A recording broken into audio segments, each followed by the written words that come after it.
Buenas tardes, profesor y compañeros. Nosotros vamos a exponer sobre los fármacos que interaccionan con el ADN humano y escogimos el fármaco altretamina, que es un agente alquilante. El grupo está compuesto por Janfred León y mi persona, Valeria Mata. Con respecto al contexto fisiológico y bioquímico de la diana molecular, el núcleo de todas las células se van a encontrar en el ácido desoxirribonucleico, que también es conocido como ADN. Y la secuencia de las bases del ADN va a formar genes y estos se van a codificar para formar proteínas. Y en función de la vía de administración de un fármaco va a pasar en numerosas etapas antes de llegar al tejido o al órgano diana.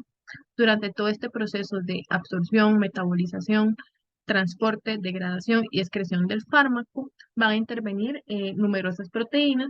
Por lo tanto, una pequeña variación en una secuencia de este gen va a provocar una proteína distinta que al interactuar con el fármaco va a dar una respuesta también distinta.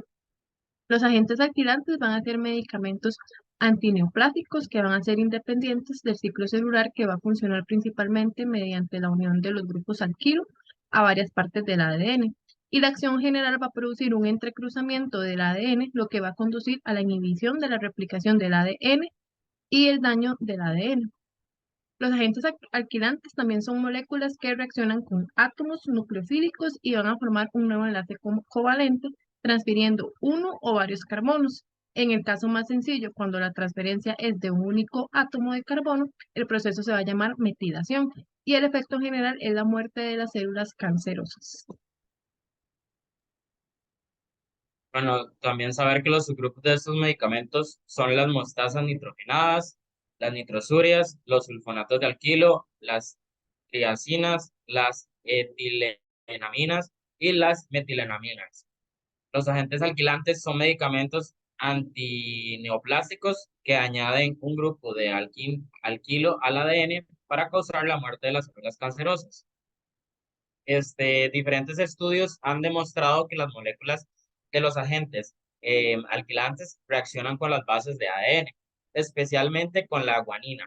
Distintos agentes alquilantes pueden formar ya sea uno o dos enlaces con estas bases, bloqueando así el mecanismo de replicación celular y algunos procesos de reparación de ADN, generando toxicidad.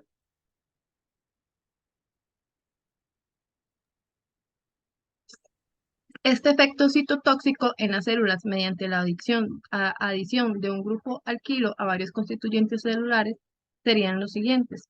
Un sitio principal del grupo alquilo que sería la posición N7 de guanina, el código de ADN que se va a leer erróneamente con el proceso de alquilación, ruptura de ADN y la inhibición de la síntesis de ADN, ARN y proteínas. Y por último, los agentes alquilantes no van a ser específicos del ciclo celular, pero van a ser más efectivos en las fases G1 tardía y esta. Estos medicamentos pueden reaccionar con proteínas, principalmente con grupos aminos y tiol, y se propone que esto lleva a la pérdida de la actividad de la proteína, interrumpiendo así los procesos metabólicos en que participa.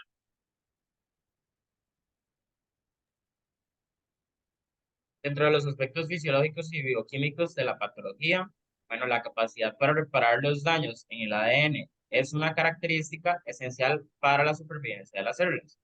Diferentes agentes químicos o ambientales pueden alterar el ADN y con él las instrucciones para el funcionamiento preciso de la célula, comprometiendo su viabilidad.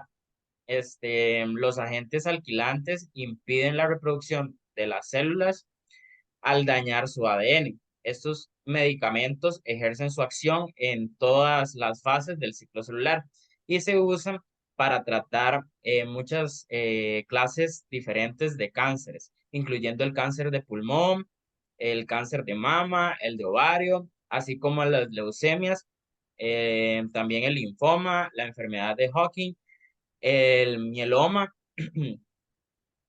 y el sacroma. Los agentes alquilantes se pueden dividir en tres grupos, los cuales serían el alquilantes clásicos, nitrosurias y tetracinas. Actualmente el cáncer va a ser considerado como un desorden de las células que se van a dividir anormalmente, lo que va a conducir a la formación de agregados que van a crecer dañando el tejido vecino y se van a nutrir del organismo, así van a alterar su fisiología. Además, estas células van a poder migrar e invadir tejidos lejanos, donde van a encontrar, por decirlo así, un nicho apropiado para continuar su crecimiento, originando una metástasis que en muchas ocasiones causa la muerte de los individuos afectados. El cáncer es una enfermedad genética y los cambios en los genes que controlan el funcionamiento de las células en especial, como se forman y multiplican, van a causar el cáncer.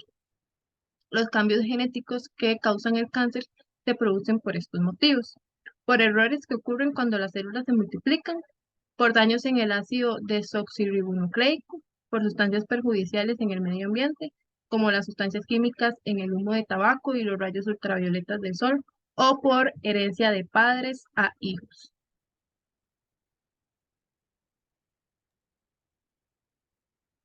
El mecanismo de acción de la altretramina, bueno, este es un agente neoplásico alquilante. Por este mecanismo, el fármaco se metaboliza en agentes alquilantes por N-desmetilación.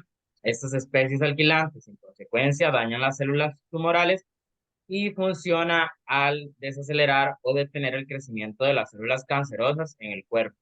Las reacciones adversas serían náuseas, vómitos, pérdida del apetito, diarrea, recuento bajo de las células sanguíneas, los niveles de glóbulos blancos y rojos y de plaquetas pueden disminuir temporalmente, lo que puede hacer que corra un riesgo mayor de padecer una infección, una anemia y o también hemorragias. Em, con respecto a las interacciones, bueno, este fármaco puede interaccionar con los IMAO, provocando así una hipotensión ortostática severa. También con la cimetidina, que este podría incrementar la toxicidad de la tetramina al inhibir su eliminación.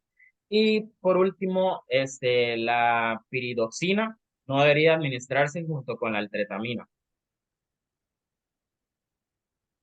Con respecto al estudio SAR o CUSAR, este es un estudio donde se predice el sinergismo de la combinación de fármacos para tratar el cáncer.